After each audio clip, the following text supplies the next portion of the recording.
आज आपण पाहणार आहोत रोटेशनल मोशनचा एक टॉपिक आहे parallel axis theorem which is very important नाव। तर कोणताही थेरम असेल तर त्यासाठी स्टेटमेंट महत्त्वाचा आहे। तर याचा स्टेटमेंट काय आहे आणि स्टेटमेंट जे आहे नेहमी त्याचा मॅथमॅटिकल जे फॉर्म्युला आहे त्याच्यावरून लक्षात ठेवा। आता याचा मॅथमॅटिकल जे फॉर्म्युला आहे पॅरलल ऍक्सेस थेरमचा that is I0 is equals to IC plus MR square. आता याच्यावरून आपल्याला स्टेटमेंट काढता येते सोपा होईल। Now what is the moment of inertia of a body, the moment of inertia of a body about any axis is equals to sum of its moment of inertia about an axis passing through its center of mass and product of its mass and square of perpendicular distance between two parallel axes.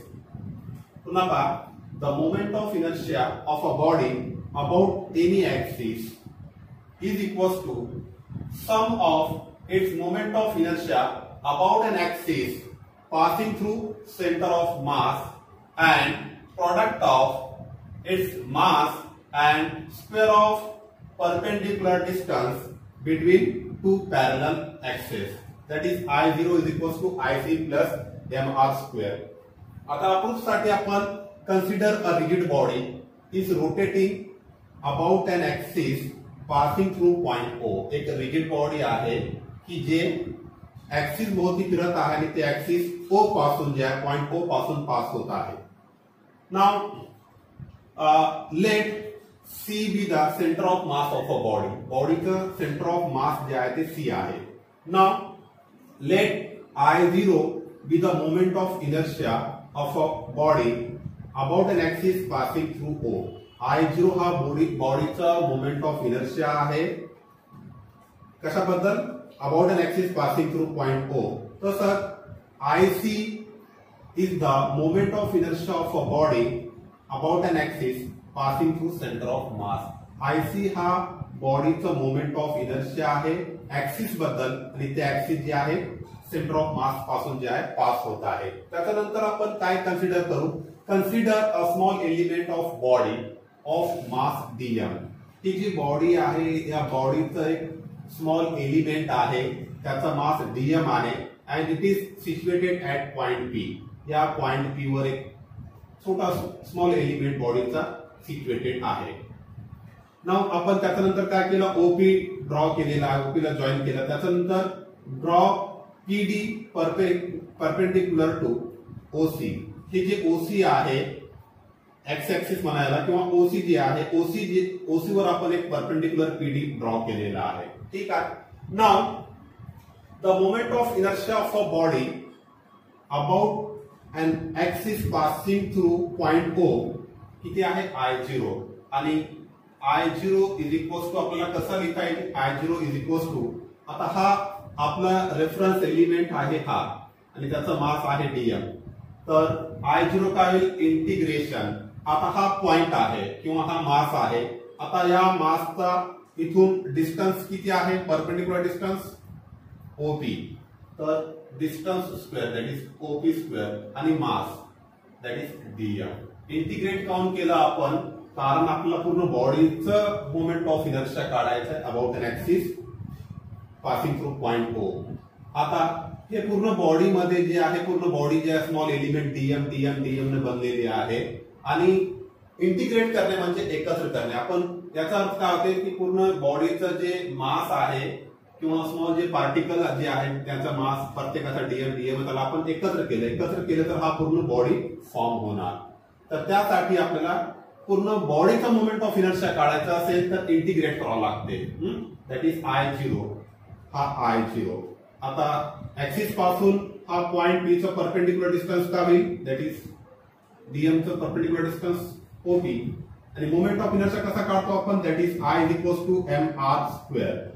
ठीक आहे, तर याचा perpendicular distance किती आहे OP, तर that is डिस्टन्सचा square म्हणजे OP square into mass किती आहे dm, मास आहे dm। तसंच moment of inertia of a body about an axis passing through center of mass. Moment of inertia of a body about an axis passing through center of mass म्हणजे IC is equals to, आता इथं पहा हा C पासून इथं draw करू आपण, that is एक CP. तर डिस्टन्स किती आहे CP, तर CP चा स्क्वेअर इंटू एलिमेंटचा मास किती आहे dm, तर CP square into dm, CP square into dm. IC perpendicular distance किती आहे इथून हा ऍक्सिस पासून या एलिमेंटचा, दॅट इज CP, तर CP square into dm.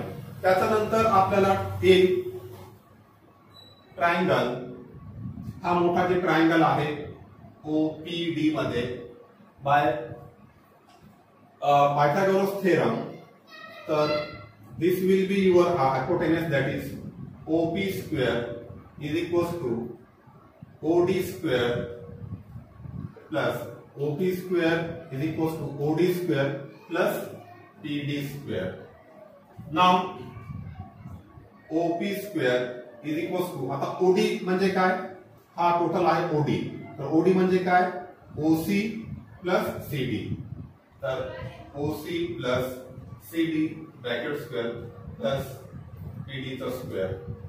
Now याला सिम्प्लिफाय करा, तर OP square is equals to first टर्मचा square, that is OC square plus twice into multiplied of this two term, that is OC into CD plus last टर्मचा square, that is CD square plus PD square. But आपल्याला माहित आहे हा small triangle मध्ये पहा, इथं पण आपण CPD मध्ये इन ट्रायंगल CPD मध्ये पायथागोरस थेरमचा यूज करा, तर काय CP square is equals to CD square plus PD square. हा CP square is equals to CD square plus PD square. आता इथं पहा CD स्क्वेअर प्लस PD स्क्वेअरच्या ठिकाणी काय पुट करणार आपण CP square, CD square plus PD स्क्वेअरच्या ठिकाणी इथं काय पुट करणार आपण CP स्क्वेअर. तर therefore OP square is equals to OC square plus twice OC CD plus याच्या ठिकाणी CP स्क्वेअर पुट करा, CP स्क्वेअर करा. आता प्रत्येक टर्मला इंटिग्रेट करा आणि multiplied by dm. Integrate and multiply each term, तर दॅट इज इंटिग्रेट करा आणि मल्टीप्लाय करा dm ने, that is OP square dm. Integrate OP square dm is equals to integrate OC square dm plus integrate 2OC CD dm plus integration CP square dm. Now आता आपण याला simplify करू. इथं पहा सिम्प्लिफाय कसं करणार आपण, आपल्याला माहित आहे OP square into what is integration of OP square into dm, that is I0, तर I0 इज इक्वल्स टू हा OC म्हणजे तुमचं डिस्टन्स आहे, तर OC म्हणजे काय डिस्टन्स, दॅट इज R, तर R स्क्वेअर dm प्लस 2 बाहेर काढा. OC म्हणजे काय डिस्टन्स आहे R, डायग्राम मध्ये पहा R, OC म्हणजे R, CD dm plus now what is integration CP square dm, CP square dm, that is IC.